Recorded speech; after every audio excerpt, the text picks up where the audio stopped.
ఏంటండి మీ అమ్మాయి పరిస్థితి ఇలా ఉంది? మరి ఏంటి? నిన్న నుంచి ఉన్నారా ఇక్కడే? అవును సార్ మేడం, ఇక్కడే ఉన్నాం నిన్నటి నుంచి. నిన్న మేము వచ్చేపాటికి మహిళా మండలంలోని ఇద్దరు ముగ్గురు తీసుకొచ్చుకున్నాం మా జతకి. లోపలికి లేరా అండి వెళ్ళాం. ఉన్నారు, పవన్ వాళ్ళ తండ్రి గారు? తండ్రి ఉన్నారు, అత్తమ్మ ఉన్నది. లేదండి మీ భర్త అంటున్నా. మా భర్త లేరండి, ఎన్ని సంవత్సరాలు చనిపోయారు. అవుతుంది చనిపోయి? మా పాపకి 11వ సంవత్సరం అయినప్పుడు చనిపోయారు. ఎలా మరి ఎలా సాగేది మీ ఇల్లు ఉంటే? నేను చిన్నపిల్లలకి ట్యూషన్ చెప్తాను మేడం. మా ఆయన వ్యవసాయం చేసేవారు. మాకు భూమి ఉంది 3 ఎకరాలు. దాని మీద ఇన్ని రోజులు ఎలా తీసారు? అలా తీసాం, ఆమెను చదివించా. ఎంఎస్సి చేసింది మేడం, కంప్యూటర్ సైన్స్ ఎంఎస్సి చేసింది అమ్మాయి. చదివించుకుంటూ వచ్చా. చదివి ఈ ఓయూలోనే చదివింది ఎంఎస్సి. ఇంటికి వెళ్ళంగానే వీళ్ళు వచ్చారు. మ్యారేజ్ అనుకున్నాం. మళ్ళీ అంతలోనే అంతకుముందే మా ఇంటికి రాకముందులే 1 నెల 2 నెలల్లో వాళ్ళ నానమ్మ చనిపోయి, అయితే 7 అయిపోయిన తర్వాత చేసుకుందాం అనుకున్నారు. సరే మెదలకుండా ఊరుకున్నాం. ఇక ఏమో పెట్టిందో ఆయన పెట్టిండో ఎవరు పెట్టిండో ఇష్టపడ్డారు. వాళ్ళు వచ్చి చూశారు. ఆడబిడ్డ వచ్చి మా మరదలు ఎంత క్యూట్గా ఉందని ముద్దు పెట్టుకుంది. అత్తమ్మ కొంచెం హైట్ తక్కువ ఉన్న బాగుందిలే అని అన్నది. అందరూ మెచ్చి చేసుకుంటాం అన్నారు, చేశారు. ఏంటండి మరి ఇప్పుడు ఏదో ఎలర్జీ ఉందని అంటే నిజంగా వదిలేయడానికి కారణం ఆ ఎలర్జీ అయినా లేకపోతే ఎలర్జీ ఇంకేం లేదు మేడం, ఇంకే వేరే కారణం లేదు. ఎలర్జీ గురించి అస్సలు పాయింటే అది, ఇంకోటి లేదు వాళ్ళకి.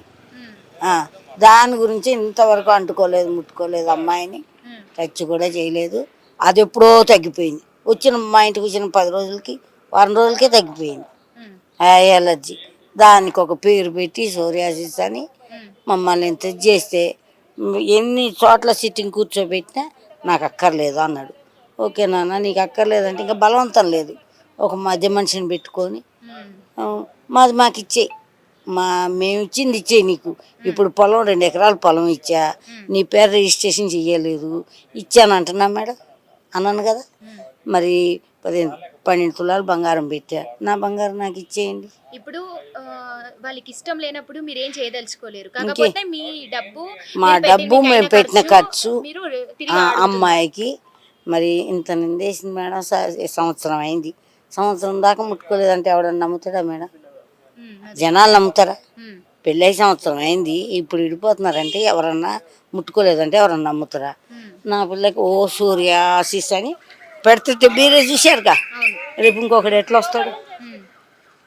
మరి అదే సెక్యూరిటీ కదా, బతకటానికి న్యాయం చేయాలి కదా ఏదో ఒకటి. ఇంకా అంతే, మాకేం వాళ్ళకి 3 రోజులు అయిపోయింది మేడం. ఏం చేయాలి మేడం? అది ఫుడ్ తెప్పించుకున్నాం పొద్దున్నుంచి ఇంతవరకు ఏం తినలా. అమ్మాయి తినలా, నేను తినలా, పాప మామ తినలా. వచ్చిన వాళ్ళందరం అట్నే ఉన్నాం. తిందాం ఇంక ఇప్పుడు ఒక ముద్ద తిందాం. వస్తున్నారు మేడం, అందరూ వస్తున్నారు. ఏం కాదు మేడం, పోలీసులు ఉన్నారు. 108 చేస్తున్నాం, 100 చేస్తున్నాం. మాకు సెక్యూరిటీ కావాలని. ఏం కాదమ్మా మీకు చెప్తున్నా మేడం. అవును మేడం, అందుకని తింటాం కానీ మా బాధ మాకు ఉందిగా మేడం. అంతే అంతే మేడం. ఆ డబ్బు కూడా మేడం మా అమ్మాయికి ఎంత ఖర్చు పెట్టినాము, అమ్మాయి గురించి మీ గురించి పెళ్లి గురించి మాకు 30 లక్షలు అయింది మేడం. బంగారం కూడా దాంట్లోనే, మేడం. 30 లక్షలు అయింది. ఇదండి పరిస్థితి. పావని వాళ్ళ భర్త కార్తిక్ గారు పెళ్లి చేసుకొని కూడా దాదాపు ఇప్పుడు మే వస్తే కూడా సంవత్సరం అవుతుంది అని చెప్తున్నారు పావని. అదే ప్రస్తుతము వాళ్ళ అత్తగారి ఇంటి వద్దే పావని వాళ్ళ అమ్మగారు, అదేవిధంగా మహిళా మండలి లీడర్ కూడా ఇక్కడే ఉన్నారు. మీరు చూసినట్టు అక్కడ బోర్డు ఒక్కసారి గమనించవచ్చు, K Rajireddy APS RTC Reddy colony అని కూడా కనబడుతుంది. ఏపీఎస్ ఆర్టీసీ అంటే గ్రూప్ మెంబర్స్ అందరికీ కూడా లీడర్ అంట వాళ్ళ మామయ్య. సో లీడర్షిప్ ఇంత ఉండి ఇంత వాళ్ళకు కూడా అంటే బతకడానికి ఇల్లు అన్నీ కూడా బాగానే ఉన్నాయి, ఒక గవర్నమెంట్ జాబ్ పరంగా కూడా అన్నీ ఉన్నప్పటికీ కూడా అంటే అమ్మాయిని వదిలించుకోవడానికి కూడా ఎలర్జీ ఉంది. అది ఉంది ఇది ఉంది అని చెప్పేసి కూడా కొన్ని కారణాలు చెప్పైతే అంటే పెళ్లి చేసుకొని సంవత్సరం దగ్గరకు వచ్చినప్పటికీ కూడా దాదాపు ఒక 20 రోజులు మాత్రమే అత్తగారింట్లో ఉందని చెప్తుంది అమ్మాయి. మొత్తం అంతా కూడా వాళ్ళ అమ్మగారింట్లోనే వదిలేసి వచ్చారంట. అంటే వదిలించుకోవడానికి అయితే మొత్తంగా దాదాపు సంవత్సరం నుండి ప్రయత్నిస్తున్నటువంటి పరిస్థితి. ఇప్పుడు అమ్మాయి మీడియా ముందుకు వచ్చి అంటే పోలీస్ స్టేషన్కి వెళ్ళి అంతా కంప్లైంట్ ఇచ్చారు, కౌన్సిలింగ్ అంతా కూడా కంప్లీట్ అయింది. అన్నీ అయినప్పటికీ కూడా పట్టించుకోనటువంటి పరిస్థితి ఏర్పడింది ఈరోజు. సో తన భర్తకి కొంత ఇన్ఫ్లుయెన్స్ ఉందని ఎమ్మెల్యేలు ఎంపీలు తెలుసని ఆ డబ్బిచ్చి కూడా కొంత పోలీసులను కూడా మేనేజ్ చేస్తున్నారని కూడా అమ్మాయి ఈరోజు కన్నీళ్లు పెట్టుకుంటున్నటువంటి పరిస్థితి ఏర్పడింది. సో అందువలన మీడియాని ఆశ్రయించింది ఆ అమ్మాయి. సో మరి మీడియా ద్వారా అయినా న్యాయం జరుగుతుందంటూ కూడా ఆశిస్తుంది. తను వాళ్ళ భర్త వద్దంటున్నారు కాబట్టి తనకు వద్దన్నప్పుడు నేను బలవంతంగా ఉండలేను, కాకపోతే నేను ఇచ్చినటువంటి డబ్బు కావచ్చు, నాకు అయినటువంటి అప్పు కావచ్చు, వాళ్ళు పెట్టినటువంటి బంగారం ఏదైతే ఉందో అది తిరిగి కావాలంటూ మాత్రమే ఈరోజు మీడియా ముందుకు వచ్చినటువంటి పరిస్థితి. మరి ఆ అమ్మాయికి న్యాయం జరగాలంటూ కూడా కొంత మహిళా మండలి లీడర్ కూడా సపోర్ట్గా ఉన్నారు. దాదాపు 3 రోజుల నుంచి కూడా వాళ్ళ ఇంటి బయటే పడిగాపులు కాల్చున్నటువంటి పరిస్థితి. అంటే తిండి తిప్పలు లేకుండా కూడా ఇక్కడే ఉంటున్నటువంటి పరిస్థితి. ఆ అమ్మాయి అసలు ఇప్పటికీ కూడా ఏం తినలేదని చెప్తుంది. అయినా కూడా వాళ్ళు మొత్తానికి ఇంటికి తాళం వేసుకొని కూడా ఇక్కడికో పరారులో ఉన్నటువంటి పరిస్థితి ప్రస్తుతం. అంటే ఫోన్ కాల్ చేస్తుంటే కూడా అక్కడ పెళ్ళి ఉంది ఇక్కడ పెళ్ళి ఉంది అంటూ కూడా మొత్తానికి ఇంటికి లాక్ వేసుకొని బయటికి వెళ్ళిపోయారు.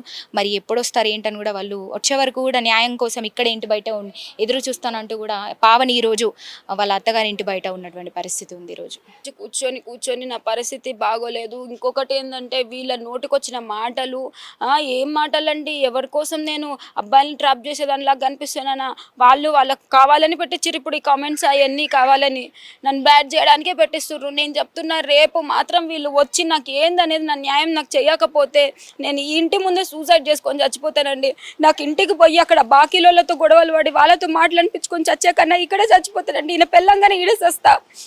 ఈయన చుట్టాలు అందరు కలిసి ఇంకెన్ని మీడియా ముందుకు వచ్చారు కాబట్టి మీకు న్యాయం జరుగుతుంది. ఏం న్యాయం? మీడియా ముందుకు వస్తేనే న్యాయం జరుగుతుంది అని పొద్దున్న మీడియా వాళ్ళతో లైవ్ పెట్టించుకుంటే వాళ్ళతో మెసేజ్లు పెట్టించి నేను వాడికి ఒక ఆడపిల్ల గురించి మాట్లాడే మాటలా మొగ్గలు అబ్బాయిలను ట్రాప్ చేసి ఏమంటారు ఏం మాట అండి? వాడు చదువుకునే పిల్లోడా లేకపోతే బజార్లో తిరిగేటోడా? ఒక అమ్మాయి గురించి మాట్లాడచ్చా? అసలు వాడికి ఏం సంబంధం అంటే వాడు బాబాయ్ కూతురు, వాడికి ఏం సంబంధం? అదేమని ఉంటే నా భర్త నేను చూసుకుంటాం, నా ఫ్యామిలీ నేను చూసుకుంటాం, ఆయన ఎందుకు ఇన్వాల్వ్ అవుతుండంటే వీళ్ళే పెట్టిస్తురా ఇలాంటి కామెంట్స్ అన్ని. మీకు తోడున్నారు మీ అమ్మగారు, మహిళా మండలి లీడర్ కూడా వచ్చారు కాబట్టి మీరు మీడియా ముందుకు వచ్చి కూడా మాట్లాడారు కాబట్టి కొంత మీకు సపోర్ట్ అనేది దొరుకుతుంది. సో దీన్ని కూడా చూసి ఫర్దర్ గా రేపు వచ్చేటువంటి అవకాశం అయితే ఉంది. అదే రావాలి అని మేము అందరం కోరుకుంటున్నామమ్మా. రేపు వచ్చి ఈ సమస్య పరిష్కారం దొరికితే అమ్మాయి ఏం డిమాండ్ చేస్తలేదు, 15 తులాల బంగారము, 30 లక్షల అప్పు కట్టేస్తే చాలు, అబ్బాయి వద్దు అంటుండు కనుక నేను మ్యూచువల్గా విడాకులు ఇస్తానంటుంది అంతే. ఇక రాజిరెడ్డి గారు మీరు ఎక్కడున్నా కార్తిక్ రెడ్డిని తీసుకొని వచ్చి అమ్మాయి లక్షలు కానీ కోట్లు కానీ డిమాండ్ చేస్తలేదు, పెళ్లి కానీ చేసిన అప్పు తీర్పి ఆ అమ్మాయి గోల్డ్ అమ్మాయికి ఇచ్చేస్తే నేను మ్యూచువల్గా విడాకులు ఇస్తాను అంటుంది. మీరు వద్దు అంటున్నారు కనుక అమ్మాయితో మాట్లాడి మేము మ్యూచువల్గా కూర్చోబెట్టి మ్యూచువల్గా విడాకులు ఇప్పించేస్తామండి. ఎక్కడున్నా మీరు రావాలండి. అమ్మాయి వేరే అగాత్యం చేసుకుంటా అని చాలా రోధిస్తుంది. ఆ రోజున మనకు మంచిది కాదండి. ఎందుకంటే మనకు కూడా ఆడపిల్లలు ఉండరు, ఒక ఆడపిల్ల ఊసురు ఊకే పోదండి. ఆ అమ్మాయిది ఏందో ఆ అమ్మాయి నష్టపరిహారం కట్టించి మీ అబ్బాయికి ఆ అమ్మాయి నచ్చలేదు కనుక వద్దు అనుకుంటుండు కనుక మనం మ్యూచువల్గా పెద్ద మనుషులు అటుపక్క 2 పెద్ద మనుషులు, ఇటు నుండి 2 పెద్ద మనుషులు కూర్చొని మాట్లాడుకొని మ్యూచువల్గా విడాకులు తీసేసుకోండి. ఇది నా విజ్ఞప్తి అండి. సో ఇది మీరు కార్తిక్ రెడ్డి గారు ఎక్కడున్నా కూడా మీరు, ఎందుకంటే దయచేసి ఆమె మీడియా ముందుకు రావడానికి కూడా కారణము మిమ్మల్ని ఏదో చేయాలని కాదు, తన మనీ ఏదైతే ఉందో దాని గురించి మాత్రమే మీడియా ముందుకు వచ్చారు ఆవిడ. ఈరోజు విన్నారు కదా, సూసైడ్ కూడా చేసుకుంటా అని కూడా అంటే చెప్తున్నారు. అది కూడా మీకు ఎక్కడున్నా కూడా మళ్ళీ అది మీకు ప్రాబ్లం అవుతుంది. ఎందుకంటే ఇది ఇంకా పెద్ద ఇష్యూ కాకముందే అమ్మాయికి ఏదైతే డబ్బులు ఇచ్చి ఆ మనీ ఏదైతే ఉందో ఆమె చేసినటువంటి అప్పు కూడా కట్టాలని ఆమె కోరుకుంటున్నారు. నాకు ఏదన్నా అయితే మాత్రం మేడం ఈ ఫ్యామిలీ కార్తిక్ వాళ్ళ అమ్మ నాన్న వాళ్ళ అక్క ఆయన పేరేంటి పూర్ణ, వీళ్ళు మాత్రమే బాధ్యులండి. నన్ను ఇంతలాగా రోడ్డుకి తెచ్చి రోజు నానా మాటలని ఆడపిల్లని రోడ్డు మీద పడేసి ఇంకా ఏం ఇజ్జత్ మిగిలిస్తున్నారు? ఆ ఏం మాటలండి మాట్లాడే మాటలైన ఆడపిల్ల గురించి? ఇంకా నేను ఎందుకు బతకాలి? ఒక పరంగా చూస్తేనేమో నేను మొత్తం నష్టపోయి బాకీలు చేసుకొని ఒక పరంగా ఉన్నా, ఇంకో పరంగా చూస్తే ఇజ్జత్ తీయడానికి ఈ పర్సన్ వచ్చిండు. డివోర్స్ అంటే అంత చిన్న మాటలా అండి? ఒక ఇష్టపడ్డ మనిషిని మర్చిపోవడం అంటే అంత చిన్న మాటలా అండి? రెండు ఫ్యామిలీస్ లైఫ్ లాంగ్ సఫర్ అవ్వాలండి డివోర్స్ అంటే. కామెంట్ పెట్టేట్టు ప్రతి ఒక్కడు వాడికి నచ్చిన కామెంట్ పెట్టుకొని పోతుంటాడు. అక్కడ మేము ఇంతవరకు అబ్బాయి నన్ను ముట్టుకోలేదంటే టచ్ చేయలేదంట అని ఒకడు పెడతాడు. అరే మీకు ఎప్పుడు చూసినా ఒక ఆడపిల్ల మాట్లాడుతుంటే దాంట్లో ఒక సెక్చువల్ కంటెంట్ తప్పించి మీకు ఇంకేం దొరకదా? ఆడపిల్ల అంటే మీకు అక్కడ ఆడపిల్లకి అన్యాయం జరుగుతుంది. మీకు వీలైతే దాని గురించి స్పందించండి. అక్కడ అమ్మాయి టచ్ చేయలేదు అంటే దాని అర్థం పెళ్లి చేసుకున్నా కూడా భర్త అమ్మాయిని ఎలాంటి సంతోషం లేకుండా ఏది లేకుండా అసలు అమ్మాయిని దూరం పెట్టుకుంటూ ఉన్నాడని పిల్ల బాధపడుతూ తన బాధని చెప్పుకుంటూ ఉంటే మీరు అక్కడ ఏంటి కామెడీ తీస్తున్నారా లేకపోతే సెక్షువల్ కంటెంట్ తీస్తున్నారా? భర్తతో మాత్రమే అలాంటివి కోరుకుంటుందండి ఆడపిల్ల అయినా. మీకు నోటికొచ్చి మాట్లాడే అర్హతలు మీకు ఎవరికీ లేవు. ఇక్కడ ఇష్టం వచ్చిన కమెంట్లు పెట్టుకోవడం కాదు, పెట్టేటప్పుడు 1 మినిట్ ఆలోచించాలి. పాల్పడద్దండి. ఎందుకంటే మీరు మీడియా ముందుకు వచ్చారు, ఇంత కష్టపడి ఇంత ముందుకు వచ్చి కూడా మీరు రేపు ఏమైనా చేశారంటే అది అసలు మీకంటూ ఒక అమ్మ ఉంది, అమ్మ తప్ప ఎవరు లేరన్నారు. మీ అమ్మ మొహం చూసైనా మీరు ధైర్యంగా ఉండాలి. మీరు న్యాయం కోసం పోరాడుతున్నారు కాబట్టి న్యాయం జరుగుతుంది. ఏ న్యాయం మేడం? ధైర్యంగా ఉండి పోరాడాలి. ఇలా చేస్తా ఏ న్యాయం మేడం? ఏం న్యాయం జరుగుతుంది నాకు? 1 ఇయర్ నుంచి ఫైట్ చేస్తున్నా. తెలియనోడు ఏమంటున్నాడు, నీకు న్యాయం జరగాలంటే కూర్చోబెట్టుకొని మాట్లాడుకోమ్మా అంటున్నారు. 1 ఇయర్ గా ఇలాంటివన్నీ అయిపోయినాయి. ఫైట్ చేసి ఇక్కడ కూడా కూర్చోడానికి చెప్తున్నారు కదా. ఇంకొంత పేషెన్స్ గా ఉండి మీరు ఇంకా పోరాడితే మీ ఏమేమి కావాలనుకుంటున్నారో అవి వచ్చేస్తుంది. మీరైతే ధైర్యంగా ఉండండి. అంతకుమించి సో ఇది ప్రస్తుతం ఆమె అయితే కొంచెం కన్నీళ్ళకు గురవుతుంది. ఆమె బాధ అసలు తట్టుకోలేని పరిస్థితి. దాదాపు 3 రోజుల నుంచి ఇక్కడే ఉంటున్నా కూడా వాళ్ళు పట్టించుకోకుండా ఇంటికి తాళాలు వేసుకొని ఎక్కడికో వెళ్ళిపోయారు. ఆవిడకేమో బంగారం నా చేసిన అప్పు నేను కట్టుకోవడానికి నా డబ్బులు నాకు ఇవ్వు, నా బంగారం నాకు ఇవ్వమని మాత్రమే కోరుకుంటున్నారు. అంతకుమించి ఆవిడ ఎటువంటి రిస్ట్రిక్షన్స్ కూడా పెట్టడం లేదు. వాళ్ళకి వద్దనుకుంటే ఓకే వదిలేసేయండి, కాకపోతే నన్ను రోడ్డు పాలు చేయకుండా